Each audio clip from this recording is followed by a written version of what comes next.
महाराष्ट्र की राजनीति में अजीत पवार के निधन के बाद से हलचल मची हुई है। उनके निधन के 3 दिन बाद ही सुनेत्रा पवार ने उप मुख्यमंत्री पद की शपथ ले ली। इसके बाद से चर्चा तेज है कि वह एनसीपी के राष्ट्रीय अध्यक्ष के तौर पर भी जिम्मेदारी संभाल सकती हैं। इस बीच चर्चा यह भी है कि एनसीपी का विलय हो सकता है।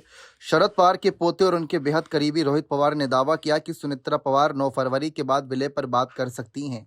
इससे पहले बीजेपी की ओर से भी कहा जा चुका है कि यदि एनसीपी के विलय का कोई प्लान है तो इस पर सुनेत्रा पवार को ही फैसला लेना होगा। दरअसल बीते कुछ दिनों में अजीत पवार गुट के एनसीपी के कई नेता विलय को लेकर असमंजस में जताया गया था, लेकिन रोहित पवार ने विलय को लेकर उत्साहित दिख रहे हैं। वह अजीत पवार के रिश्ते में भतीजे हैं, लेकिन अजीत पवार ने जब उस समय कहा था कि यहाँ पर रोहित पवार के तमाम जो बयान उस पर खुलासे के तौर पर आए, जो अजीत दादा के बयान थे।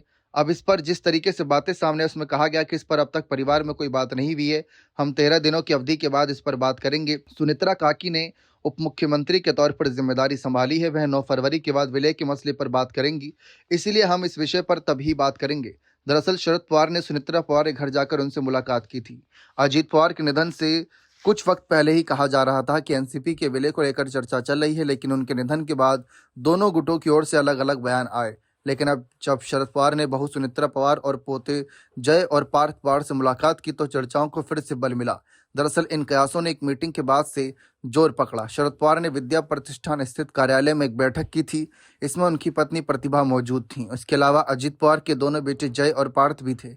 यही नहीं, उनके भाई श्रीनिवास और चचेरे भाई राजेंद्र पवार और उनके बेटे रोहित पवार भी मौजूद थे। कहा जा रहा है कि इस बैठक में अजीत पवार का बारामती में एक स्मारक बनवाने को लेकर मंथन हुआ है। माना यह भी जा रहा है कि शरद पवार गुट इस मौके को करीब आने के लिए सही मानना है। इसके अलावा चर्चा यह भी है कि विलय के बाद भी एनसीपी की चीफ सुनेत्रा पवार ही रह सकती हैं। लेकिन फिर सवाल ये उठेगा कि क्या जो महायुति का गठबंधन है, क्या वह सुनेत्रा पवार के नेतृत्व में एनसीपी छोड़ देगी?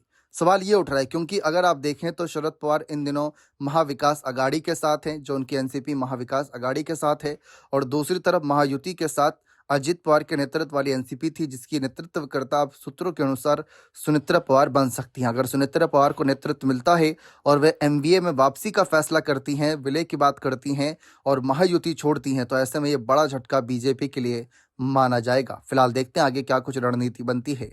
बने रहें चैनल के साथ। बहुत बहुत शुक्रिया।